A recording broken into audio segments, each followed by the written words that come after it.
आजची कथा संत आणि राजा. पुरातन काळी एक राजा होता जो खूप दानशूर आणि धार्मिक होता. त्याची कीर्ती ऐकून एके दिवशी एक साधू संत त्यांच्या दरबारात आले. राजाने त्यांचे मोठ्या आनंदाने स्वागत केले आणि त्यांना राजमहालात विश्रांतीची सोय केली. दुसऱ्या दिवशी राजाने संतांना विचारले, महाराज, मी तुम्हाला काय दान देऊ? सांगा, मी दररोज हजारो लोकांना दान करतो.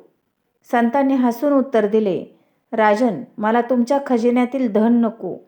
मला फक्त तुम्ही स्वतःच्या कष्टाने मिळवलेले दान हवे आहे. राजा गोंधळला आणि म्हणाला, हे सर्व खजिना माझेच आहे. मीच तर ते कमावले आहे. संतांनी शांतपणे सांगितले, नाही राजन, हे धन तुमच्या पूर्वजांचे आहे आणि प्रजेकडून कराच्या रूपात आलेले आहे.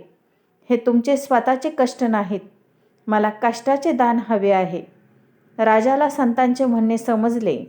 त्याने त्या दिवशी स्वतःच्या हाताने शेतात काम केले आणि त्या कष्टाच्या कमाईतून जे अन्न मिळाले ते संतांना दान केले. संत त्या दानाने खूप प्रसन्न झाले. इतरांच्या कष्टावर दान करण्यापेक्षा स्वतःच्या कष्टाने कमावलेले दान अधिक पवित्र आणि श्रेष्ठ असते, कारण त्यात त्याग असतो.